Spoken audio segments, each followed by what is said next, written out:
Buonasera a tutti e benvenuti a BravoCast Italiano. Sono Stefano. E io sono Angela. Buonasera. Come state questa sera? Oggi parliamo di un argomento molto importante, l'esplorazione della carriera. Sai, Angela, quando ero giovane non sapevo cosa volevo fare nella vita. Capisco perfettamente. Anch'io avevo tanti dubbi. Ricordo che mia madre mi chiedeva sempre: Angela, cosa vuoi diventare da grande? E tu cosa rispondevi? Cambiavo idea ogni settimana. Un giorno volevo essere una veterinaria, il giorno dopo una cuoca, poi una fotografa. È normalissimo. Molti giovani non sanno subito quale strada prendere. E voi che ci ascoltate, avete già deciso cosa volete fare? Scrivetelo nei commenti. Esatto! Ci piacerebbe sapere quali sono i vostri sogni. Stefano, tu quando hai capito cosa volevi fare? Beh, io ho provato diversi lavori prima di trovare la mia strada. Ho lavorato in un negozio, poi in un ufficio e anche come cameriere. Davvero? Non lo sapevo. E quale ti è piaciuto di più? Quello che mi ha insegnato di più è stato il lavoro da cameriere. Ho imparato a parlare con le persone, a essere paziente e a lavorare sotto pressione. Interessante. Quindi anche i lavori temporanei sono utili? Assolutamente sì. Ogni esperienza ci insegna qualcosa. Non bisogna avere paura di provare cose nuove. Sono d'accordo. Io, per esempio, ho fatto uno stage in una libreria quando avevo 20 anni. Pensavo di voler lavorare con i libri tutta la vita. E poi cos'è successo?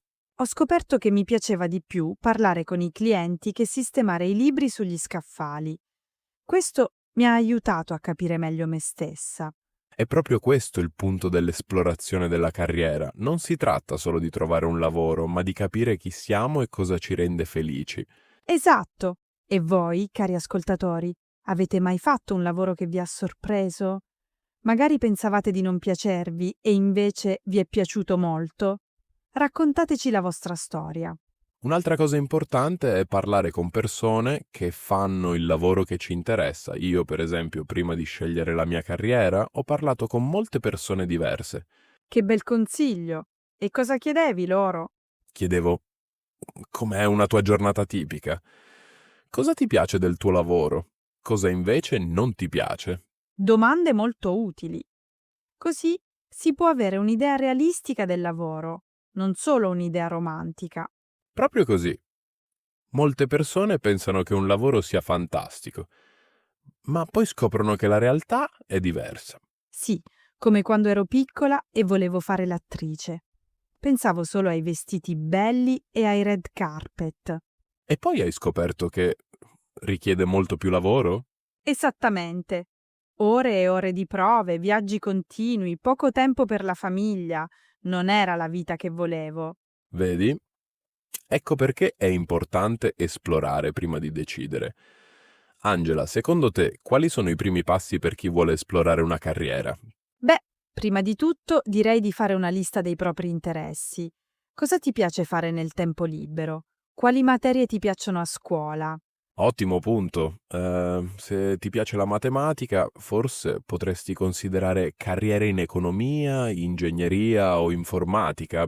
Esatto! E se ti piace scrivere, potresti pensare al giornalismo, alla scrittura, al marketing. Poi è importante pensare anche ai propri valori. Per esempio, per me è importante aiutare gli altri. Questo ha influenzato la mia scelta. Anche per me volevo un lavoro dove potessi fare la differenza nella vita delle persone. E voi, cari ascoltatori, cosa è importante per voi in un lavoro? Lo stipendio, l'orario, la creatività? Ditecelo nei commenti. Un'altra cosa utile è fare dei test di orientamento professionale. Li conoscete? Sì, sono dei questionari che ti aiutano a capire quali carriere potrebbero adattarsi alla tua personalità. Io ne ho fatto uno online qualche anno fa, solo per curiosità. È stato molto interessante. E cosa ti ha suggerito? Mi ha suggerito lavori nel settore della comunicazione e dell'educazione. E aveva ragione. È proprio quello che faccio ora. Vedi? Questi test possono essere davvero utili. Ovviamente non sono perfetti, ma danno spunti interessanti. Certo, non bisogna prenderli come verità assoluta, ma come punto di partenza per riflettere. Parliamo anche dell'importanza di essere flessibili. Il mondo del lavoro cambia continuamente. È vero, oggi esistono lavori che 10 anni fa non esistevano. Pensiamo ai social media manager, agli sviluppatori di app, ai podcaster. Esatto. Quindi è importante essere aperti al cambiamento e continuare sempre a imparare cose nuove. La formazione continua è fondamentale. Io, per esempio, faccio ancora corsi online per migliorare le mie competenze. Brava? Anche io. L'apprendimento non finisce mai. E questo ci mantiene giovani mentalmente. Assolutamente! E voi state imparando qualcosa di nuovo in questo periodo? Fateci sapere. Un altro aspetto importante dell'esplorazione della carriera è non avere paura di cambiare idea. Sì, molte persone pensano che se scelgono una carriera devono farla per tutta la vita. Ma non è così, è normalissimo cambiare carriera. Io conosco persone che hanno cambiato lavoro a 40 anni. Sono molto più felici ora. Anche io, una mia amica era dentista, ma non era felice. A 45 anni ha deciso di diventare insegnante di yoga. E come si trova ora? È felicissima, dice che è la migliore decisione della sua vita. Certo, non guadagna quanto prima, ma è molto più serena. Ecco, questo è un punto importante. A volte dobbiamo scegliere tra soldi e felicità. Non è una scelta facile. No, non lo è. Ognuno deve decidere cosa è più importante per sé. Non c'è una risposta giusta o sbagliata. Esatto, l'importante è essere onesti con se stessi e capire cosa vogliamo davvero dalla vita. Parliamo anche dei tirocini e degli stage. Sono opportunità fantastiche per esplorare una carriera. Sì, permettono di provare un lavoro senza impegnarsi a lungo termine. È come un test. E si possono fare anche durante gli studi. Io ho fatto 3 stage diversi quando ero all'università. E ti hanno aiutato a capire cosa volevi fare. Moltissimo. Il primo stage mi ha fatto capire cosa non volevo fare. Il secondo è stato interessante ma non perfetto. E il terzo mi ha fatto innamorare del mio settore. Fantastico. Quindi anche gli stage negativi sono utili perché ci aiutano a capire cosa evitare. Proprio così. Ogni esperienza è preziosa, anche quelle che non vanno come speravamo. E voi, avete mai fatto uno stage o un tirocinio? Com'è stata l'esperienza? Scrivetelo nei commenti. Parliamo anche dell'importanza di avere dei mentori. Avere qualcuno che ti guida può fare una grande differenza. Hai ragione. Io ho avuto un mentore all'inizio della mia carriera, mi ha dato consigli preziosi e mi ha aiutato a evitare molti errori. Che fortuna! Come l'hai trovato? Lo so, l'ho incontrato a un evento di networking, abbiamo parlato del suo lavoro e gli ho chiesto se potevo contattarlo di tanto in tanto per consigli. E lui ha accettato? Sì, era felice di aiutarmi. La maggior parte delle persone è contenta di condividere la propria esperienza con i giovani. È vero. Non bisogna avere paura di chiedere aiuto.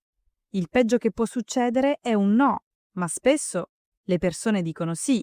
Esattamente. E voi, cari ascoltatori, avete un mentore? O vorreste diventare mentori per qualcuno? Raccontateci. Un altro consiglio importante è partecipare a eventi di settore, conferenze, workshop. Sono ottimi per fare networking. Sì, e anche per capire meglio un settore. Puoi ascoltare esperti, fare domande, conoscere altre persone interessate allo stesso campo. Io ho partecipato a una conferenza l'anno scorso ed è stata molto utile. Ho imparato cose nuove e ho conosciuto persone interessanti. Anche io vado spesso a questi eventi. E sai cosa? A volte scopri opportunità di lavoro che non vengono pubblicizzate online.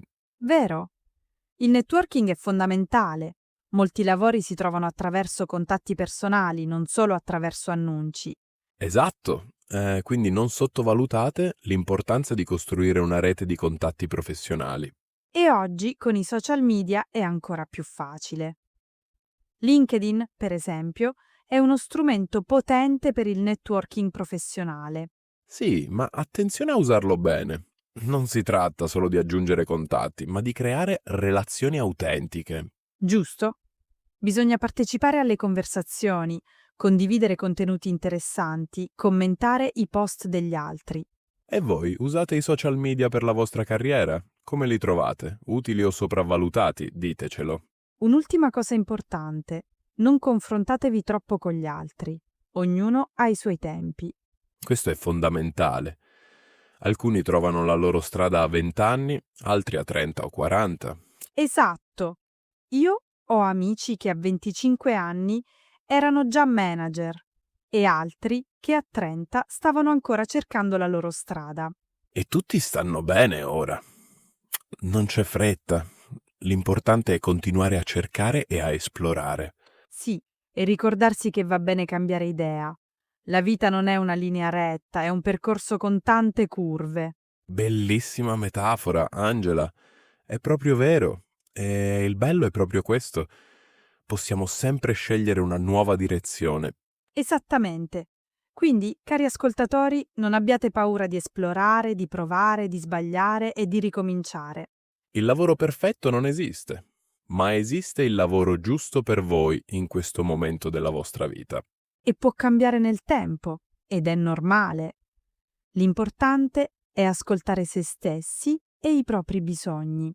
Benissimo. Credo che abbiamo dato tanti spunti interessanti per chi sta esplorando la propria carriera. Sì, e ricordate, l'esplorazione è un viaggio, non una destinazione. Godetevi il percorso. Perfetto. Allora, cari ascoltatori, cosa ne pensate di quello che abbiamo detto oggi? Avete domande o esperienze da condividere? Sì, scriveteci nei commenti. Ci piace leggere le vostre storie e rispondere alle vostre domande. E se questo episodio vi è piaciuto, mettete un like e iscrivetevi al canale. Così non perderete i prossimi episodi di BravoCast Italiano. Bene, Angela, è ora di salutare i nostri ascoltatori. Sì, allora cari amici, vi auguriamo una buona sera e vi ringraziamo per essere stati con noi. Continuate a praticare il vostro italiano e ricordate, ogni giorno è un'opportunità per imparare qualcosa di nuovo. A presto! Ciao a tutti e buonasera.